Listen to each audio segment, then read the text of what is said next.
Indian railway catering and tourism corporation लिमिटेडनं महाराष्ट्र शासन यांनी महाराष्ट्राचा ऐतिहासिक आणि पारंपरिक सांस्कृतिक वारशाला उजाळा देत महाराष्ट्राचा इतिहास सर्वदूर पोहोचवला पाहिजे या उदात्त हेतूनं छत्रपती शिवाजी महाराज सर्किट भारत गौरव ट्रेन टूर सुरू केली आहे। या गौरवशाली ट्रेनला महाराष्ट्र राज्याचे मुख्यमंत्री देवेंद्र फडणवीस यांच्या हस्ते छत्रपती शिवाजी महाराज टर्मिनस येथून हिरवा झेंडा दाखवण्यात आला आहे।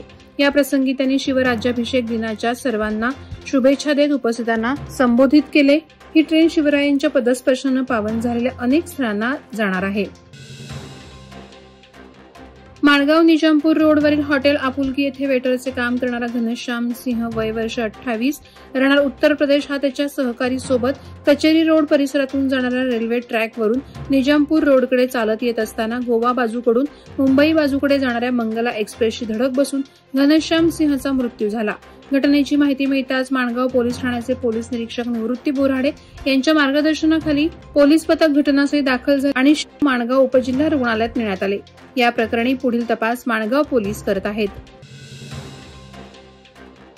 शिवसेना शिंदे गटाचे रोहा तालुका प्रमुख मनोज शिंदे यांनी पत्रकार परिषद घेत अजितदादांच्या राष्ट्रवादीवर घणाघाती टीका केली आहे। कित्येक वाल्मिकीकरण महाराष्ट्रात राष्ट्रवादी तयार करत असल्याचा आरोप शिंदे यांनी या पत्रकार परिषदेत केला।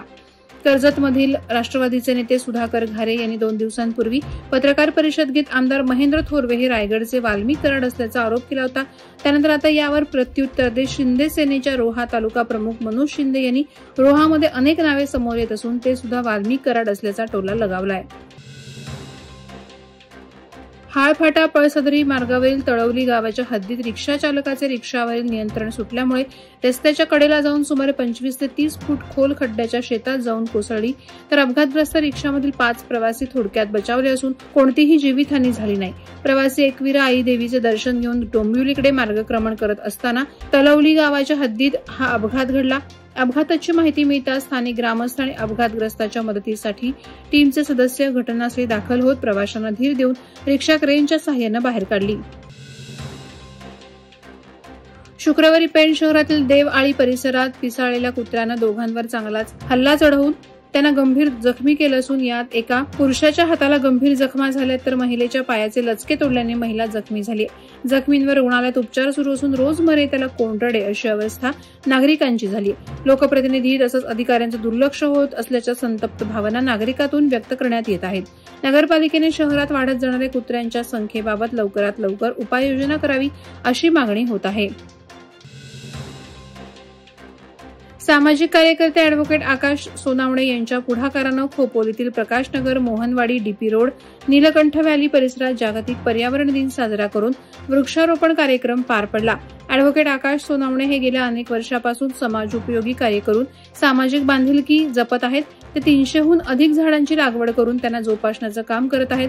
यावेळी खोपोलीचे ज्येष्ठ पत्रकार दिनकर भुजबळ, किरण गौतम, उत्तम पवार, माजी उपनगराध्यक्ष प्रकाश गायकवाड, लिंबन निलूर, विजय सताणे यांच्यासह पत्रकार हजर होते। दाखल्यांचे शिबिर ही एक महत्त्वाची प्रक्रिया असून यातून सर्वसामान्य नागरिकांना लागणारे दाखले मिळत असल्याने शासन त्यांच्या दारी जाते। शिबिर आयोजकांचे अभिनंदन असे प्रतिपादन उरणचे आमदार महेश बालदी यांनी केलं। छत्रपती शिवाजी महाराज समाधान अभियान आमदार महेश बालदी यांच्या सूचनेनुसार महाराष्ट्र शासन महसूल आणि वन विभाग तथा कार्यकारी दंडाधिकारी कार्यालय खालापूर, गटविकास अधिकारी खालापूर आणि सर्व शासकीय विभाग यांच्या संयुक्त विद्यमाने मोफत दाखल्यासाठी चौक येथे शिबिर उत्साहात संपन्न झालं। त्यावेळी आमदार महेश बालदी बोलत होते। सायबर गुन्हेगारी ही नवनवीन तंत्रज्ञानाच्या शोधाचा एक प्रमुख दुष्परिणाम आहे। जागतिक समस्या आहे। पनवेल करंजाडे नोडमधील माता भगिनींच्या आणि नागरिकांच्या सुरक्षिततेसाठी विनाशुल्क सायबर क्राईम जनजागृती कार्यक्रम करंजाडेतील तरुण प्रथमेश पुंडे, दिनेश गोल्हार, बाबासाहेब भोसले, प्रमोद आवारी, सुभाष राळे, रामचंद्र महाडिक, प्रसाद खोपडे, समीर कदम, ओंकार बोरचाटे, विकास जाधव यांनी आयोजित केला होता। याला उत्स्फूर्त प्रतिसाद मिळाला। मार्गदर्शन सुरू असताना अनेक नागरिकांनी प्रश्न विचारले आणि शंकांचं निरसन केलं। वादळवारा लाईव्हसाठी न्यूज ब्युरो, रायगड। नवी मुंबई व रायगड जिल्ह्यातील ताज्या बातम्या आणि घडामोडींसाठी सबस्क्राईब करा वादळवारा लाईव्ह चॅनल आणि दाबा बेल आयकॉन।